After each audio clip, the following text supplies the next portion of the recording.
Hey everybody, welcome to another video review. So I'm going to get back to statues and focus on a company that actually is pretty important for me personally, just because it kind of started me along with the Walt Disney Classics collection into collecting statues in the first place. And that's the company called Weta, W-E-T-A. This is a company that also is involved in special effects. And they are a New Zealand company, and Peter Jackson, I think instrumental in creating it.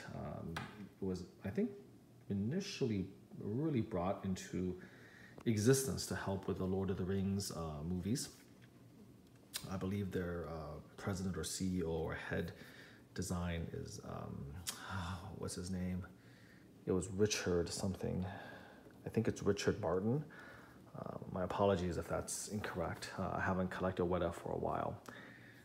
But in any case, let's focus on this piece. This is the War Troll and Helm from the Lord of the Rings line, more specifically the Battle of the Five Armies from the Hobbit trilogy. This is the third movie of the Hobbit trilogy called the Battle of the Five Armies.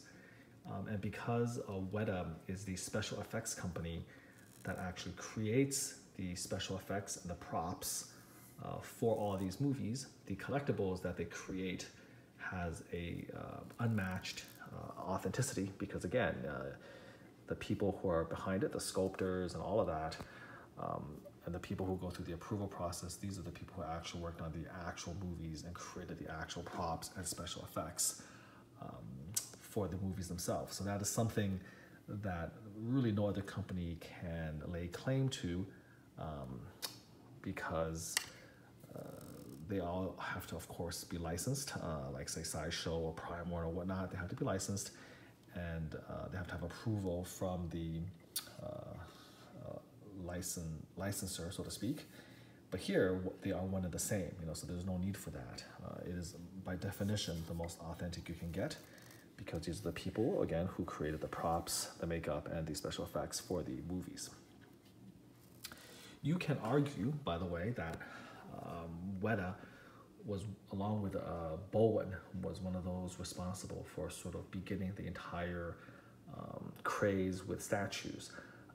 Before Weta came along, just to give you a little bit of history, Sideshow was really not a very big company. I mean, Sideshow at the time was known mainly for their 12-inch figures.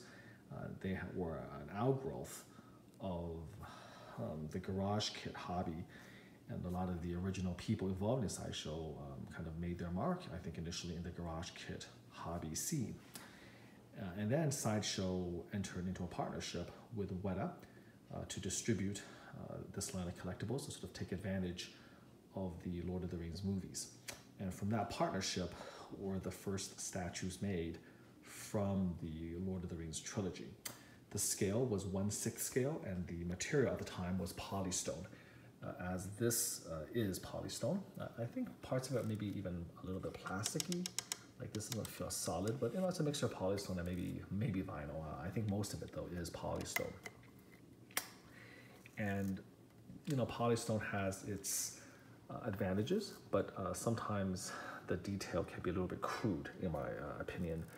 It works great for monsters like this, but I think for human likenesses and that type of thing, it has its limitations.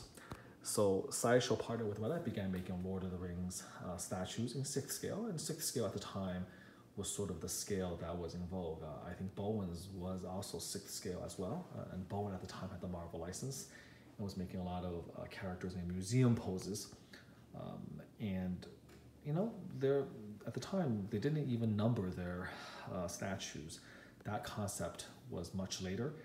They just made, whatever they thought was going to sell, and when it didn't sell, they stopped production, when it was no longer feasible or economically logical to continue making these statues. And it's fair to say that the original sets that they made weren't super popular. There were occasional ones, like the Balrog of Moria, for instance, that people thought was really neat, and those would sell out, I think, reasonably well. But there wasn't a lot of, I think, heat or a lot of, you know, fame or hype surrounding these statues. But right around the Two Towers was when I think Lord of the Rings mania really began to pick up. It kind of followed and capitalized on the fame of the Fellowship of the Ring. And to honor the Two Towers, they actually packaged a special edition with a statue of Gollum. And I think when a lot of people bought the DVD at the time and then they got this statue of Gollum, that's when people's interest became picked. And at that point, the Lord of the Rings statues by Weta, or at the time Sideshow Weta, became really, really big. There was like a gigantic speculative bubble for them that actually eventually burst. And I'll talk a little bit more about that maybe in my next review, because there's a lot of story for that, and it's too much to cover when we should really be looking at this troll. So in any case, that's a very brief history of Sideshow Weta. Later on, Sideshow and Weta went their separate ways, and by the time we got to collectibles from The Hobbit, Sideshow was really no longer in the picture, and Weta had grown big enough to sort of distribute these collectibles themselves, and this again is completely from Weta. But if you collected the older pieces from Sideshow, Sideshow Weta, you won't really notice much of a difference. I think Weta did a great job sort of keeping the theme the same. The base, for instance, has a little bit of three-dimensional texture to it, and it really is about the same as before, where kind of it's like the map of Middle Earth is engraved on some of the open spaces. I'm gonna turn it around. You can kind of see some of that. You can see some of the lettering here as well. So again, the conceit is, there's three-dimensional texture on the map of Middle Earth. Here's a compass right here to show that. Again, the material is very much similar. Now, the reason I bought this, because I don't really collect a lot of Lord of the Rings statues anymore. They're not really up my alley. I used to have a whole bunch of them and I sold all of them. But I went back and got this piece for a couple reasons. The first is one of the more popular pieces, the so-called grails of the original Sideshow Weta Lord of the Rings line, was a cave troll. That's the original cave troll from the Mines of Moria. And of course, the famous Balrog. Both of those pieces were, I think, limited to 1,000, and they all sold out very quickly. And I think they peaked at like maybe $2,000 per piece. Very, very sought after. And of course, a lot of us missed out because, they weren't that popular when they were first offered. And it was the rare early worm that got the rare early bird, so to speak, who got the worm back in those days. And so we always kind of wanted a really nice, 6th scale cave troll. And Weta sort of teased us, but it didn't really give us a really good one. They gave us one from Return of the King that was like a battle troll, but it was tiny. I mean, not as big as this. And while it was nice, it didn't have the massive bulk of the original cave troll. So when I heard that there was an opportunity to buy a troll, even though it was from the Hobbit and now the Lord of the Rings, but still, at this size, this weight, and this detail, I couldn't pass up the chance to essentially own a nice big cave troll, which normally you just want to be able to get. So that was one reason for me to get it. And the second is I happen to be a mini Helm completist. And so I own every mini Helm made by both Sideshow Weta and Weta. And unfortunately, this statue does come with a removable helm, mini helm, so to speak, and it comes with its own, base. So this is like a base to hold it. And so if you want to maintain a complete mini helm collection, you sort of have to get this this cave troll, not cave troll, this war troll, because that's the only way to get this helmet. So in essence, this thing retailed for $1,000, believe it or not, and you basically had to pay $1,000 to keep that mini helm collection complete. But I didn't mind too much because again, it's not just the helm; it also comes with a pretty awesome statue. So here we are. If you've seen the movie, you know what this is. Comes right out of the Battle of the Five Armies, with these huge trolls using these scythes, these gigantic blades attached to their arms, and they're just sort of roaring into battle and just kind of killing everything in their path, tossing all these dwarves and elven soldiers aside. You can see that there's a great detail of the armor here. You can see the rivets here and here, and has that kind of classic Lord of the Rings authenticity. You can see all the armor plates all over here. I'm going to go down and get a little bit of detail here. So again, you can see the nails, the big cave troll feet. I love the design of the trolls from Lord of the Rings. So it plops right here. And then you can see the armor working our way up. Great detail here. The buckles, the straps. You can see the texture of the skin and the hide. The little chains. These are all polystone, by the way, not mixed media. So polystone, you can see that they're all chained in place. So very nice sculptural detail here. Here again, more leather straps holding the armor in place on both sides. Here again is the armor of the legs. Great texture work. Moving our way up, you can see the armor here on the back. The texture here, the chains. Great detailing work. You can see all the individual straps. Beautiful job sculpting. And you can see the rust colors of the rivets here.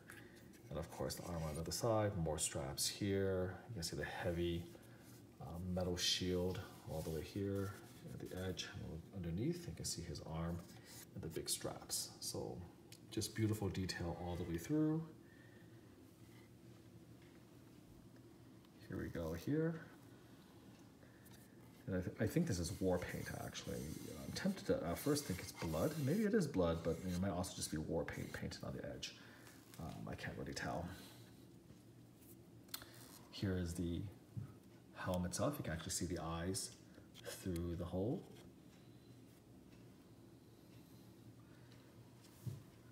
There you go. So I'm going to take the helm off so we can appreciate sort of the beautiful face. So as you can see, the inside of the helm actually has a little bit of felt. Let me see, I don't want to drop this. So if you look closely, you can see that this is got felt so that you don't scratch the head where you're taking it off and on. So that's a very nice touch. You can see the little hole right there. And then you put this on here, like so. So you can display the helm next to the troll. Or you can, of course, display it with the other helms. So again, this is one of the, by definition, one of the rarer mini helms, and very few people would buy a $1,000 troll just to get a helm. And only 400 of this was made. So with the helm off, we can get a look at the beautiful detail of the unmasked cave troll. Well, I'm sorry, I keep saying cave troll, but this is actually a war troll.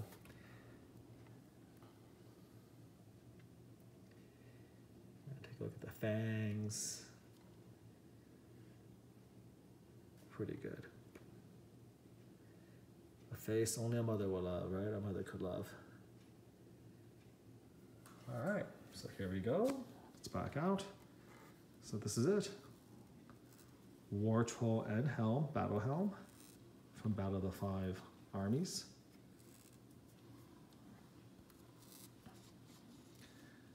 So I love the sort of the bulk.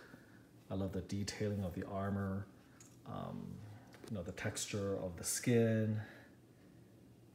This is a truly worthy successor to the cave troll. This is, in terms of the size, the bulk, the mass, the weight, the sheer power of the piece. Definitely, this is at long last the troll we've been waiting for those of us who missed out on the original. But you know, it's not perfect, as so few things in life really are. And one of my complaints is that it is not the most display-friendly piece. You have this guy in mid-swing, and I do appreciate the action dynamic part of it. But you can see that on side view, it's just a really, really awkward piece to display. And I think that explains why it took a long time to sell out, because you can imagine even making 500 of them and with a mini helm to boot, how are you really going to display this? I mean, this arm is all the way up and out. So it creates a huge footprint, you know, in terms of the depth and where you can put it. So it's a very, very difficult piece to display. I fully admit that I myself haven't really figured out how to quite go about that.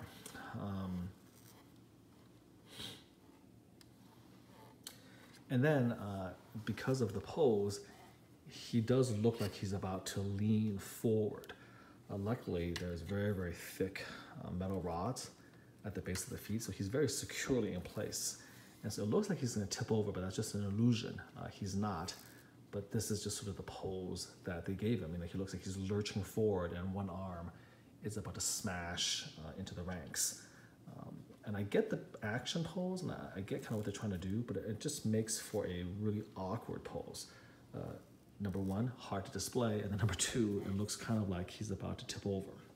Now finally, aside from just figuring out what to do with this arm, displaying him is really awkward because he's looking down. And so to really appreciate sort of, you know, the face and everything, you're forced to sort of display him in an elevated position. And so, I mean, it works if like you have like a little figure here or something like that, but it's really, I mean, I don't love statues that are looking downward because it makes it so difficult, again, to find a place to adequately display them. So, like I said, I love the troll. I love the fact that we now have a nice accessory to display with the rest of the mini helms. And this is like a really, really nice version of a helm. You can again see the nice paint jobs with the rusted rivets. It's a good addition to the mini helm family. However, and it's also, by the way, you know, kind of a nice touch that you can actually put it on and off the troll. So it's not a change of head. You can actually fit it over the head itself, which is something that Weta is known for doing. They did the same thing with the Fell Beast bust, by the way. But the downside, again, is that the pose leaves a little bit to be desired. But overall, this is sort of the representation of the troll from Lord of the Rings in my collection.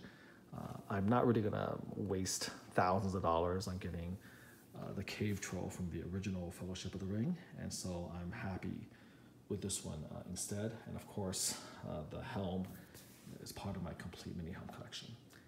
So hopefully you sort of enjoyed that. To put this back, it's quite simple. You take this and you just sort of gently, you know, figure out how this is going to go. You just sort of, it just slips right on, and then you can see that the holes match where the eyes are. The lower tip sort of rests gently on here, and then you get it in place. That's why you have the felt on the undersurface to prevent scratches on both the helmet and the actual troll's head itself. And now you're ready to go. So I hope you enjoyed that. This is a pretty rare piece, again, at only, I think, 400 made. And the only way to maintain, again, a complete mini helm collection is to buy this, which I did. So until next time, do take care.